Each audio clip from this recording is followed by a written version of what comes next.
Hi, everyone. I'm Christina Malyan from Malyan Law. Thank you so much for joining us tonight. We have Maggie Arutunyan from Center for Truth and Justice and Samuel Arman with us all the way from New York, joining us to discuss a couple of topics and updates of what has been going on. As many of you know, there was a war launched back in 2020, and there are developments that have happened, including cultural attacks, digital war being launched shortly a month ago. Tonight, we have Maggie Arutunyan. Maggie, can you please introduce yourself, give us a little background, maybe touch upon Center for Truth and Justice, and then we'll introduce Sam and take it from there. Thank you, Christina. John, thank you for having me. Thank you for welcoming the Center for Truth and Justice. As Christina said, I'm an attorney. I represent the Center for Truth and Justice. It's an organization that started immediately after the ceasefire of the Artsakh War of 2020.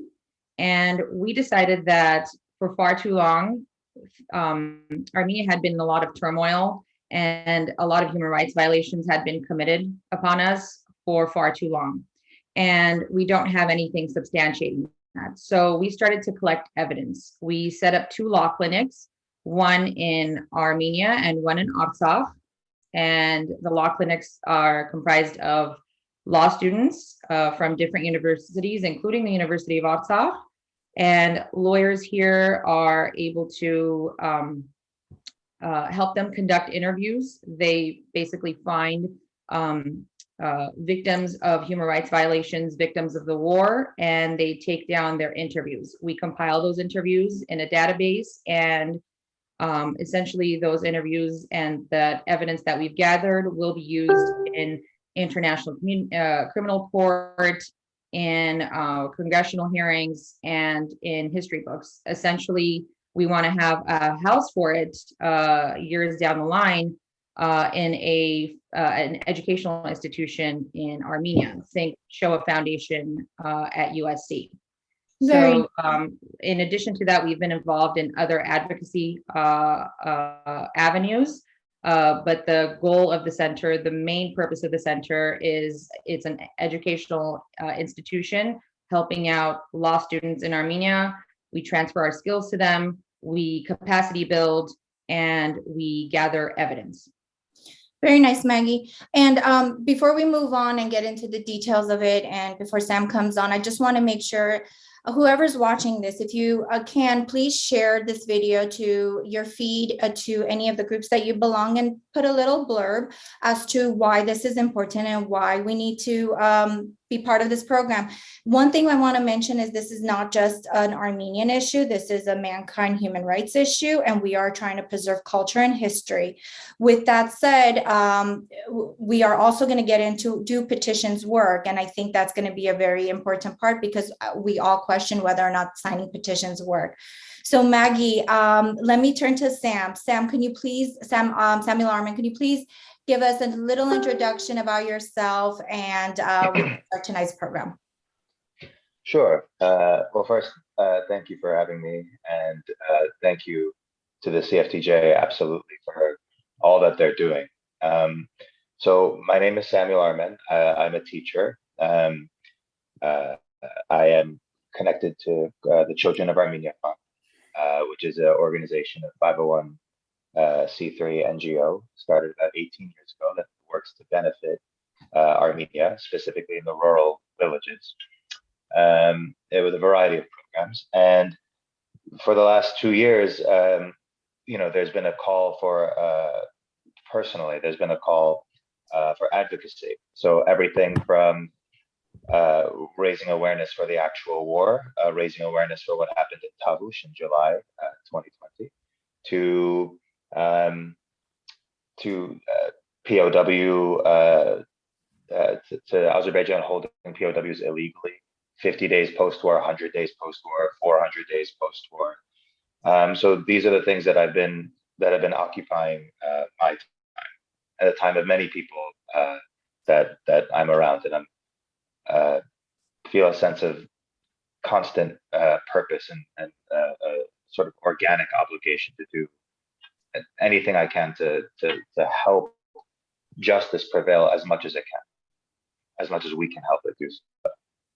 Thank you, Sam. Thank you for all your efforts. And what I'll be doing at the end of our program, I'll be adding links to Maggie's contact information, and also Center for Truth and Justice, and also co-op for Sam's nonprofit organization. So let's get right in. Maggie, I know you began talking about what Center for Truth and Justice has been doing and collectively.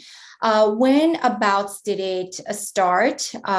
Who does it entail? I know you mentioned students and across the world and universities. So let's talk about the grassroots in America.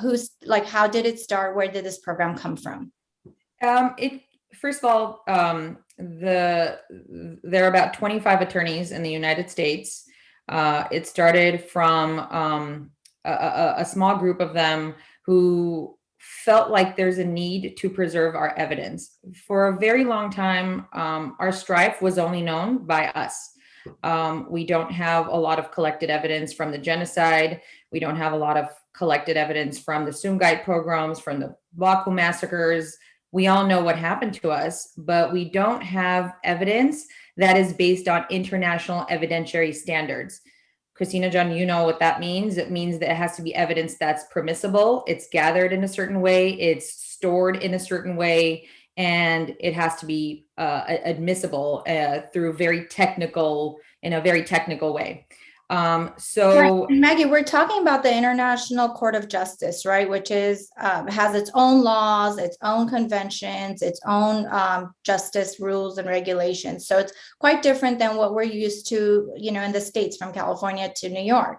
So do we have any contacts or any attorneys that we're working with in the International Court of Justice? Well, to get back to the first question, so they decided that they want to make sure that this evidence is collected properly.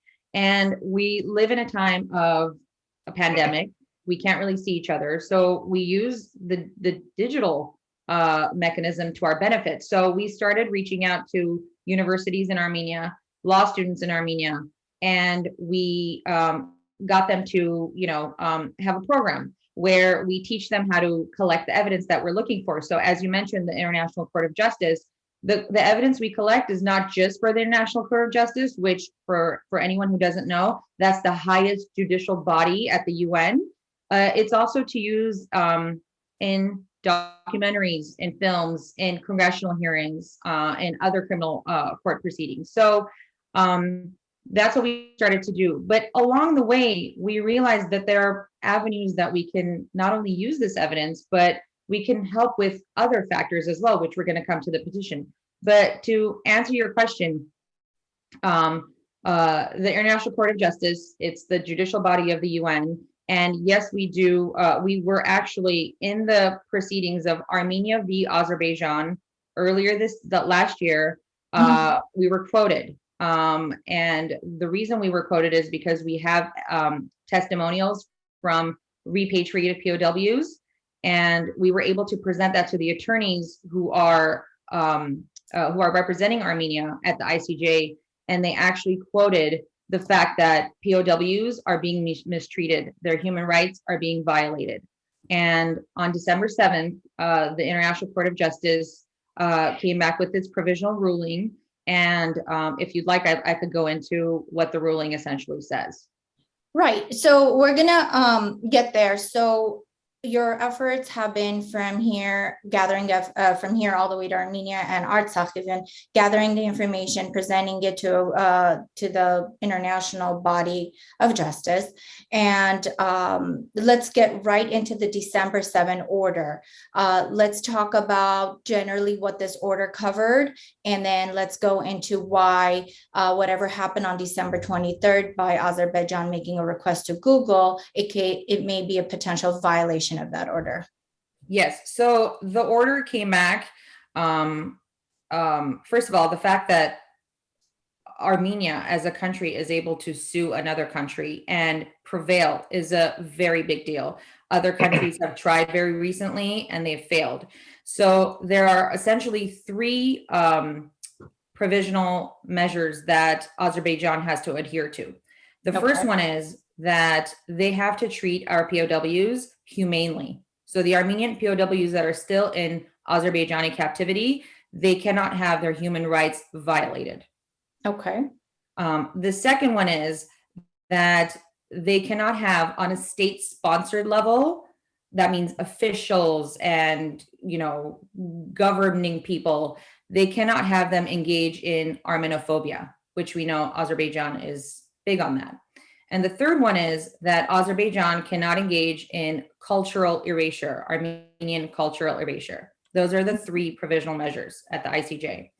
So what Azerbaijan did on December 23rd, where the rest of the Western countries were celebrating Christmas, most of the world was celebrating New Year's, is that they reached out to Google and they said— This is 2 weeks after they were essentially given the command by the ICJ.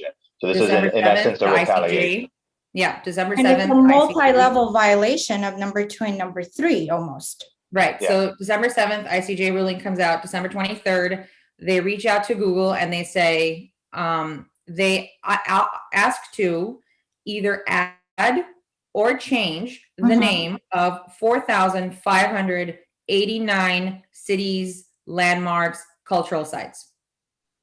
4,000, how many? What they're doing essentially is they're not the ones who are changing the names. They are now going to a third party company as big as Google, and they're telling Google, change the names of these landmarks. And these are not just newly gained territory of Azerbaijan. They include all of Artsakh proper, where Armenians still live on. Okay, so how did we get word of this? Or if, that's not classified information, how did we learn? And why is, which we're going to get into the petition real quick, why is this petition and our efforts of why we're doing these lives constantly day and night important at this time? So the Ministry of Foreign Affairs of Azerbaijan released a press release saying this is what we've done. And as a matter of fact, in May of 2021, we even reached out to the UN for them to change names. And what they had presented to the UN was a very antiquated map with maybe like 3 cities on it, like Yerevan, Baku, and some other cities. So what they're essentially saying is, look, Google, not only are we reaching out to you, but we've reached out to the UN as well. So when we found out, the Center for Truth and Justice found out, we immediately wrote a letter to Google and we advised on why they shouldn't be doing what they're doing. Essentially, we're asking Google, please don't do anything. Just don't add names, status quo. Let it be, let it stay. Don't do anything. Why is this important? How does this bleed into one of the violations? So this violates, first and foremost, the third provision, which is don't engage in cultural erasure.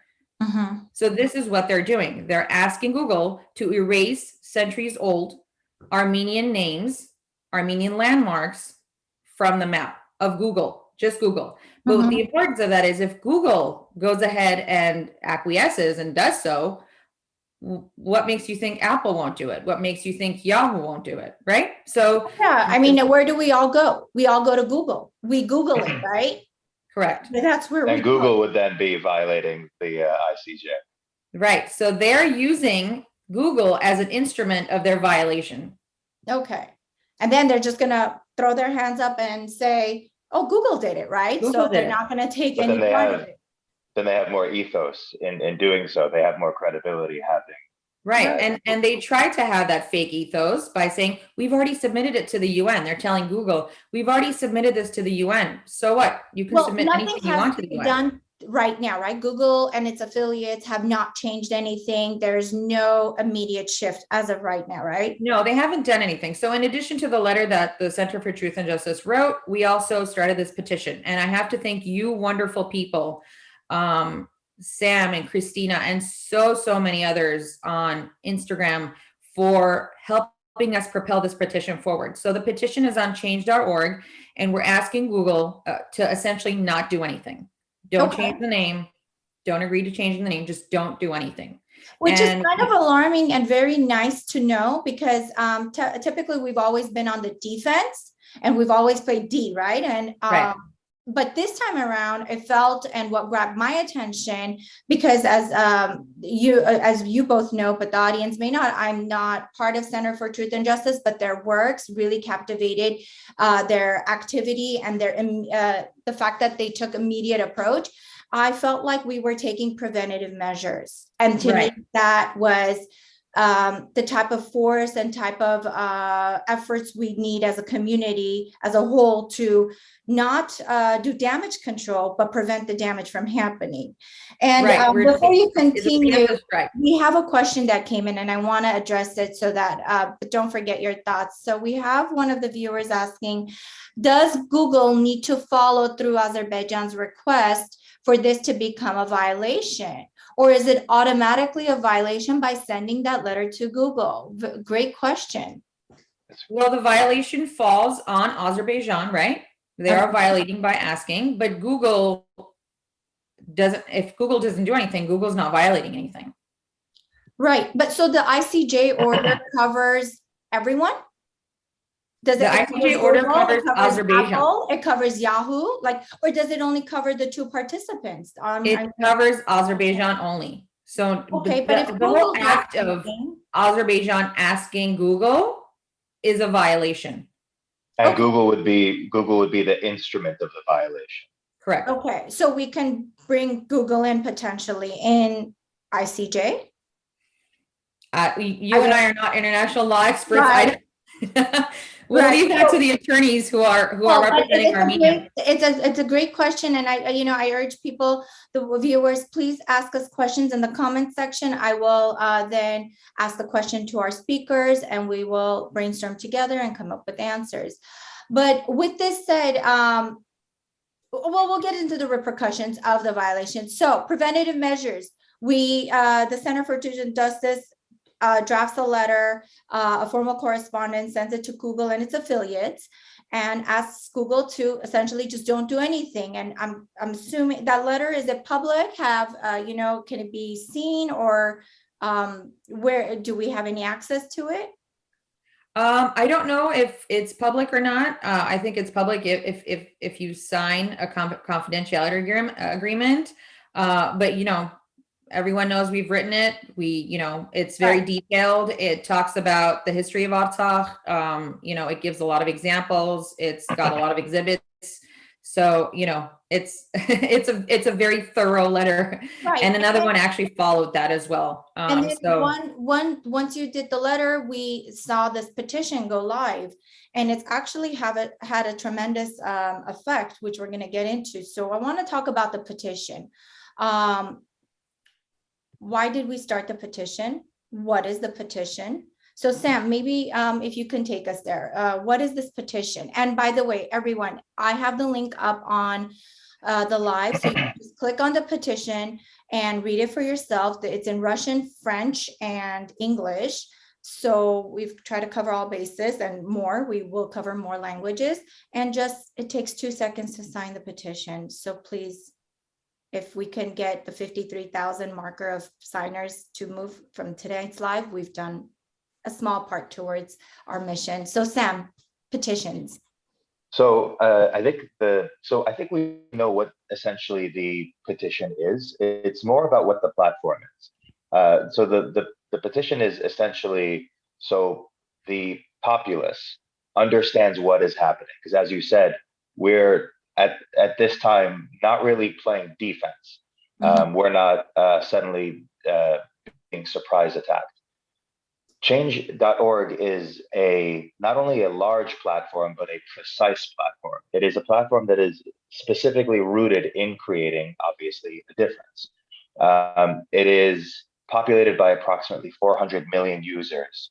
There's 1.7 million on their Facebook page, 1.6 million on their Twitter, and about 75,000 on their Instagram. And it is specifically designed to create change. And when we look at the zeitgeist of today, the sort of the cultural landscape on the broadest possible scale, on a global scale, we find that, Axios just came out with a article today that distrust of journalism, distrust of governments is at an all-time high. It's 67% among 23 countries in a measurement of 35,000 people.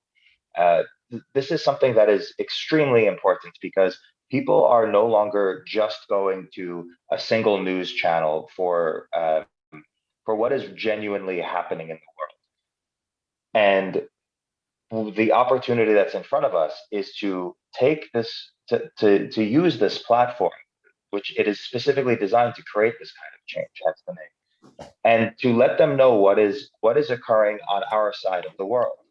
And we, well, the CFTJ they did clearly a great job, and the advocates who have thus far signed the petition, which again takes 30 seconds, and you can not only sign it, you can also share it to your friends, so you can become not just an addition, but you can become an exponent, which is what many people have been doing, and we see it rising very quickly. 50,000 signatures, 50,000 plus signatures, is no joke. So the way this is being leveraged is we are adding a brighter and more precise illumination to the issue, so that Google understands that this isn't something that is insignificant. So the Azerbaijan understands that this is something that they can't do clandestinely anymore. They have a lot of eyes on them. Change.org has been responsible, or not entirely primarily responsible, but has been the forefront of change, of massive change, from Justice for Julius to the Juneteenth decision in, I believe, 2020.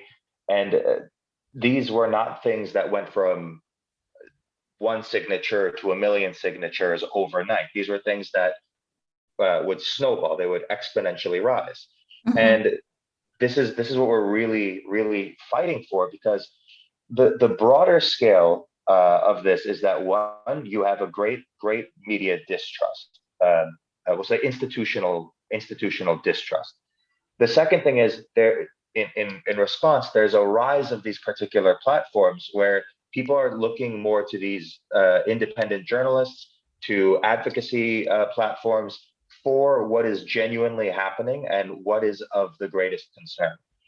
And before the Tabush attacks in 2020, there was already a wave of information coming out of Azerbaijan and Turkey that was priming people.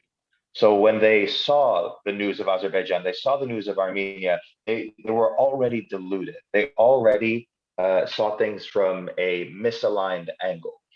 And right now, we have the opportunity to help recontextualize things to be accurate. Azerbaijan has lied about so many different things. I actually made a very small list of their lies, from the 3 times breaking the ceasefire, one of which they tweeted at 8:02, and then at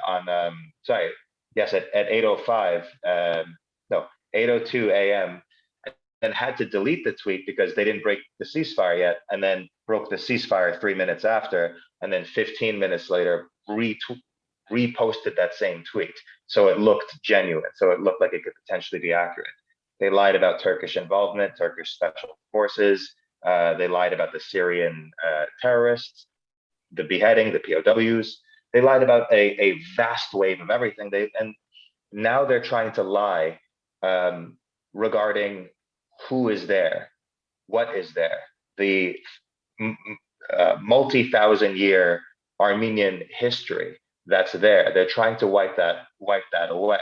So let's get into that, Sam, because I want to dive into why is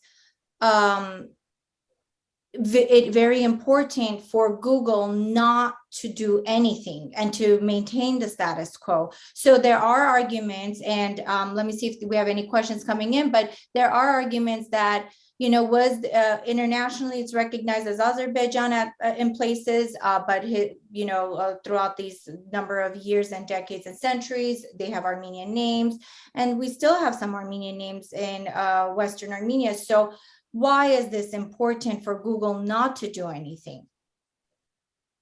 Because the 9th stage of genocide is extermination, And the 10th stage of genocide is denial. And we're seeing those two things going hand in hand with Azerbaijan's attempt to fully erase what is happening. This isn't just a violation of the ICJ and a direct violation of the ICJ, but it is the concluding stages of genocide. And if Google makes this decision, they are green lighting for all, and not just oligarchs, but all forms of corruption that have enough money to do things sort of surreptitiously, to obviate the law, to create change for the worse. If Azerbaijan is able to change the names of these historically Armenian sites, I mean, people can say that it is a de facto autonomous region. People can say that when the Soviets decided to carve out a piece of Armenia to give to this place that would become Azerbaijan in 1918 to try and get Turkey to join the USSR, and that's why now it's still technically in those parameters. They can talk about everything, but the people there are Armenian. People are there Armenian. The history there is Armenian for over 3,000 years, and the monuments are Armenian, and you can still see them. You can still see this, and this is the importance of broadcasting this, because option one is that Azerbaijan realizes that they can get away with anything as long as no one's watching, which is what they've banked on before, and we've seen this in real time, unfortunately. But when there's people watching, when there's a light of illumination on it, then it is much harder. It is much harder to trick people in a lit room. But when it is dark, you can tell people that anything's in the room and sow doubt, sow fear. This is, I think, the main part of the issue. And on the broader scale, it is to prevent future distortions of truth by anyone who is as corrupt as Azerbaijan. We have a question. To add to that, Christina, John, let me just add to that. Let's not kid ourselves into thinking that the war is over. The war is not over. This is just an extension of the war. This is a very 21st century thing to do. You're not using Bayraktars, you're not using armament, tanks. You're using the digital world to your benefit. Which they started back in 2020 as well. And right. So massive they were bars. mutually exclusive. So we were fighting on media with them. We were, their PR was right. But when during the war, you felt like you were hopeless and there was nothing you could do for our men on the ground, this is your chance. By signing this petition, it's a very small thing to do, but it's a very big thing to do because it's cumulative. So here's your chance to help the war effort, because the war is by no means over. It's not. And we're going to get to the petition right now. We have a question that came in, which I want to address, and any one of you can address.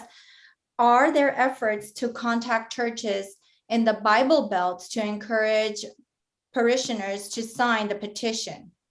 That's a wonderful idea. As a motivation. That's a wonderful idea. I've heard that idea floating around. I don't know of anyone. Sam, do you?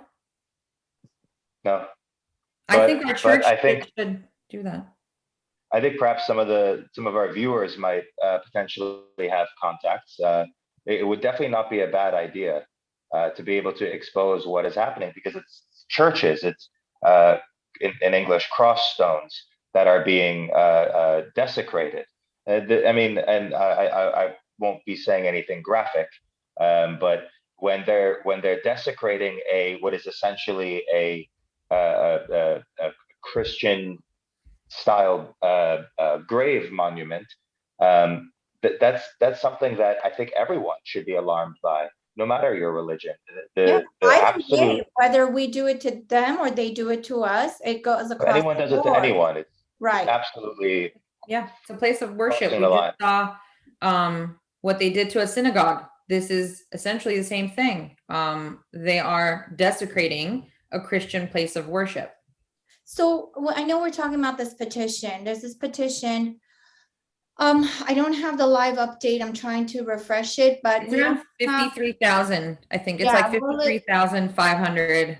575. We are, and I stand corrected, we are Armenians all around the world of 10 million. Yes. I'm very good at math. It's really simple. Take the number that have been signed divided by the number of people we have. That's 0.5% of people that have signed. We're talking about Armenians. We're not talking about world population. So I think I want to know, is it because of a hesitation that do petitions work? Do they not work? I've questioned that myself, but becoming part of the program and learning and doing some self-study and reading articles, we see great changes made by petitions. So, Sam, are there petitions that change.org recognizes and shines to light or discusses whether or not they work, or have they made a change? Oh, absolutely. Yeah. So I was getting to that a little bit before. So Juneteenth is a very famous one now, to make it a national holiday for the precise day in which African Americans were no longer enslaved. You have the emergency stimulus checks. It's actually a pretty wide range of issues. So I had one person ask me if I'm not sure why they asked me, but if change.org was a liberal or a conservative leaning platform. And while I don't find that to be necessarily relevant, you have issues all across the board. The one unifying mechanism is that it's something that people feel deserves justice and hasn't had it yet. So this is the precise reason why the platform exists. And again, the reason why this is so significant is like 15-fold. Language very much matters. If the language gets distorted, that is a distortion of the truth. It is a green light to future corruptions. Can I quote something?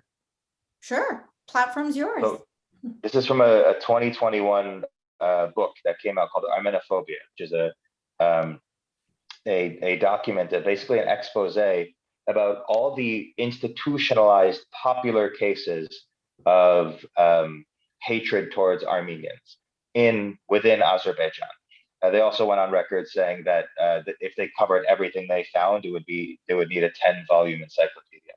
So this is from actually an Azeri poet, Amiram Grigorov, who wrote, it is a common practice in the Azerbaijani historiography to claim that the Armenians' arrival to the Caucasus is connected with the Russians who settled the ancient Azerbaijani lands with newcomers from the territory of modern Turkey. Undoubtedly, any historical criticism will destroy this ideology and it will be used.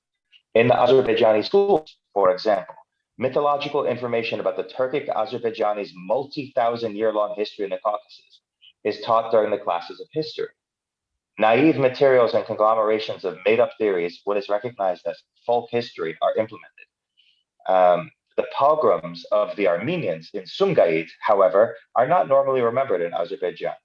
They are either kept silent upon, or a horrifying lie is made up about the Armenians being slaughtered by the Armenians in Sumgait. The most interesting part is that they are able to believe in that lie. They are more comfortable with that. It is not accepted to remember about Baku pogroms. This is what happens when a lie is stretched and continuously compounded, and to use a simpler word, just reinforced and reinforced and reinforced in a nation, and that emanates outward. This Azeri poet pointing out this problem within Azerbaijan is, I think, very telling of not only why the ICJ made their request, why Azerbaijan needed to be told that, and why this petition is of absolute critical importance. That's beautiful, and that's it's a great analysis of why petitions are important. And to narrow it down to this petition, I'd like to discuss why it's important. So the petition gained so much traction in the first 3 or 4 days that change.org took notice.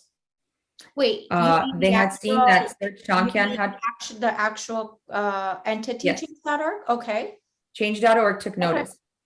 And Serge Tankian had tweeted about it as well. So they took this, and Change.org tweeted at Google, please confirm that you are not going to erase Armenian culture off of Google Maps. This is how important it is. So when you're there by yourself with your phone and you're thinking, my signature is not going to do anything, then if the next person thinks that, the next person thinks that, there's no cumulative effect. But if we all do it, look at the cumulative effect that it has. So change.org is tweeting at Google. Please let's confirm. not forget that their Twitter account has 1.6 million people watching. So this isn't calling Google out. And it's calling Google out. You all did that. Whoever signed did that. You're calling Google out on a very widely used social media platform. So your for one just 30 signature seconds of effort got us there. That's right. Name, So last not only name, that, email address, and a click of a button. And your one click, that 30 seconds, has made such an impact that change.org's representative have reached out to Center for Truth and Justice. And they've actually volunteered to exponentially help out. So what they've done is they have translated it to Russian, to French. They have asked for the help of influencers who have made TikTok videos. You might have seen that circulating. They have sent an email to all their subscribers talking about the issue. So think about all the non-Armenian eyes that have fallen upon this petition. And most importantly, they are helping catapult this into mainstream media.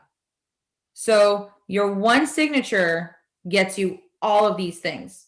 So think about how important the signature is, and please don't stop. If you haven't signed, please sign now. God knows what's going to what change.org is going to reach out to us with next. What if they get somebody else to, another well-known person to make a TikTok, talk about it? What if they get mainstream media to cover it? So you don't know, but you have to take a step. And to quote MLK, yesterday was MLK, faith is taking the right step even when you don't see the whole staircase. So none of us saw the staircase when we had that first meeting. If you all remember that Zoom meeting that we all had before we launched the petition, none of us knew what was going to happen. And now slowly we're rising up. And even if 1% of the email subscribers to change.org look at the email and respond to it, that's 4 million people out of the 400 million people who are on the platform. And the greater that number of signatures is at the time in which they see it, the greater the credibility and urgency becomes. Absolutely. And, even if non-Armenians don't sign it, they saw it. They read it. Right. This is people they understand all around the world. Yes. So you put it in their subconscious a little bit, right? You prime them to see it. And right. The discussion is about petitions, but we're not deviating away from what the petition stands for. So it's not just about for 4,500 and plus Armenian names. It's not. It's about future names. It's about names for Californians, New Yorkers. It doesn't matter. It's about having and reaching to third-party affiliates and saying, just do this, wipe out this part of it, replace it with this part. And then within the last 2 years, if we haven't seen those movements come about and be in our forefront, like even the ones that change.org's petitions have spoken about, then I don't know what else what could come to limelight. This isn't about just a petition, but it's about doing something. It's about the letter. It's about bringing awareness. It's about acknowledging. It's about the petition. It's about constantly being proactive. And I think that's the importance for everyone to know, no matter what race, culture, ethnicity you belong to. It's about taking action and not doing damage control, because damage control and unwinding things is very hard. Imagine if we waited and had Google just sit there and reverse the names or replace the names, what kind of legal work and activism had to go in to replace that. What we were going to be on streets protesting, rioting, and our voices were going to be left to Drowned out. And Yeah, if people Googled, they wouldn't find even the names that we're talking about. right. The towns of our ancestors would no longer be. Right. And, you know, I see it directly as, just to go along with what you're saying, I see it directly as priming the layman, the average person, to understand the corrupt entity that Azerbaijan is and how they're trying to obviate the law. That's the most primary, precise, narrow consequence. But the larger scale is that together we're working to ensure that evil entities cannot get their corrupt way. Absolutely. And violation Absolutely. of So it's a very small international- ask. It's a very small ask. It's not, you know, no one's asking for money. No one's asking for you to write a long letter to Google. It's a very small 30-second to 1 minute ask. But To do what is right. Huh?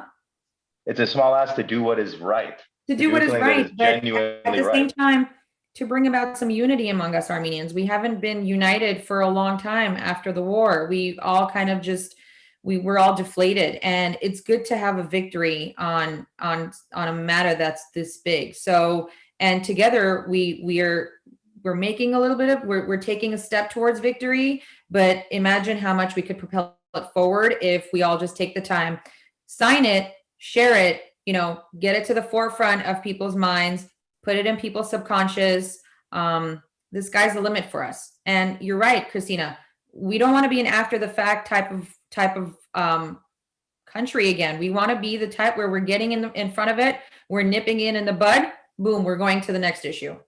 Right. And and if you have any questions, we are always available. You can actually find us at all hours of the day, from coast to coast, even overseas, dealing with this issue. So you could find us on our handles, which I'm going to put after the recording. You could always contact Center for Truth and Justice.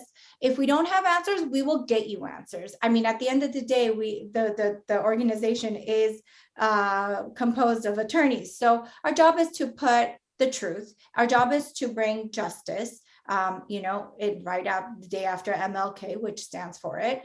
And our job is to educate, because once we educate and once we provide enough material for our audiences, our viewers, people to know, they will make the right decision. I truly believe people will make the right decision. They just have to be brought with that, the resources to do that. To conclude, are there any other remarks that we want to add, or, because we're coming close to the end of our program, is there anything we can do besides concluding with urging people to sign the petition? To get active. We need to get active. As I said, the war is not over. Advocacy should start in your home, should start in your schools, should start with your kids, should start with your non-Armenian friends, talking about the issue, raising the issue. If there's something that could be done in Armenia and an organization's not doing it, take it upon yourself and do it. That's kind of how the Center for Truth and Justice started. We just picked up and started collecting evidence. It started off very small, and now it's growing, and it's really important to advocate, really important. Don't forget that the war is not over. It's just changed from land to air and now to the digital space. And it hasn't gone away from land anyway, just with exactly. So, and to echo exactly what Maggie said, and to add on to it, it doesn't matter who's doing it. If you're not doing it, at least be a cheerleader. Okay. There's generals, there's soldiers, and then there's people on the sideline. Doesn't matter which role you take. Not everybody can do what others are doing, and not everybody wants to, but signing a petition speaks volumes of you sitting from your comfort of your home, while people and young individuals are dying across the world, not just Armenians, across the world. And when a change and a petition as such comes to your forefront, click it, sign it, make your voice heard, make yourselves known. For 30 seconds of effort, you can be on the right side of history. And, you know, after you sign, after you share, there's nothing wrong with revisiting a few days later and sharing the link with a friend, reposting a link as a story on Instagram or on Twitter. That no one's gonna reach out to you for posting something, you know, once a week and just be like, hey, want to make sure every single person I've asked has signed the link. So it's really not, it's not even that big. It's not that big of a request in terms of the amount of energy or effort or anything. There's no real sacrifice. And the flip side is enormous to miss out on this, you know, potential for writing something is as we've, I think, laid out quite clearly, is astronomical. So I hope that everyone who's listening takes the time not only to sign the petition, but to share it with all their friends and to consistently share it, to ensure that it remains a relevant, important, critical issue. And we decide what's critical.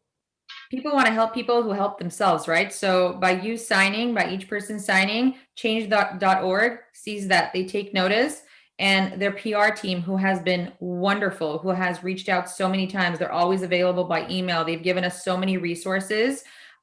They want to help us even more. So your one little signature really does propel this forward.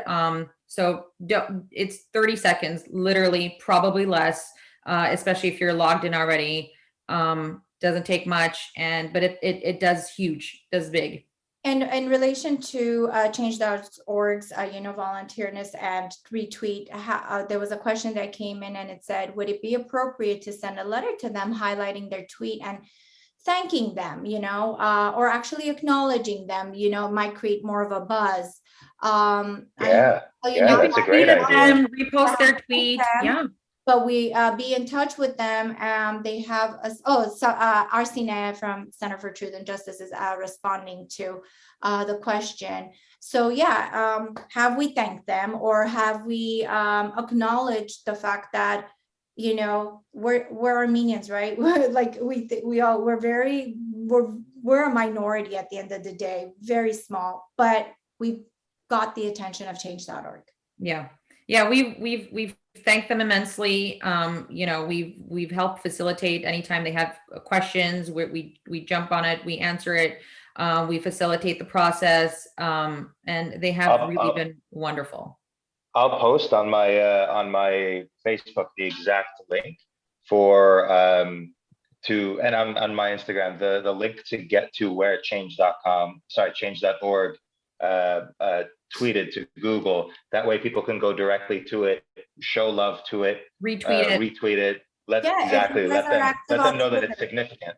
Absolutely. Maybe hashtag change, thank you change.org or something. But absolutely, that's a great question. That's wonderful. Thank you. Thank you for all the participants. We had a great audience. We've reached nearly 5,000 individuals. So hopefully, if we can get 5,000 signatures, we've done our job. And most of us have already signed it and know. So what we want you to do from here on out is, the world is in our hands. It's literally a click away. It's a thumbs away, right? Whether you have Facebook, Twitter, Sam, I know you've mentioned different platforms in the they're all portals at the end of the day. So. Yeah, so Facebook, Twitter, Instagram, Snapchat, I don't care how you want to reach it, you can reach people. Or just take, when you're having coffee, tea, or dinner with somebody, just mention it to them. And this is how it spreads. So Maggie and Sam, thank you so much for your time. Thank you for all the volunteerness and all the efforts that you collectively and individually put together and bring light, not just Armenian issues, all kinds of human rights issues. So thank you so much for coming on. And we hope to bring you more programs and more information as things develop. Good Christina night. and Sam, on behalf of Center for Truth and Justice, I want to thank you too. and everyone who's on our PR team. We have a DM going with a lot of influencers and patriotic Armenians like you too. So on behalf of the Center for Truth and Justice, we're immensely thankful to you both and everyone on the PR team for helping us. Thank you so much. Likewise. Thank you, everyone. Thank you. Everyone on Facebook, have a great night. Good night. Good night.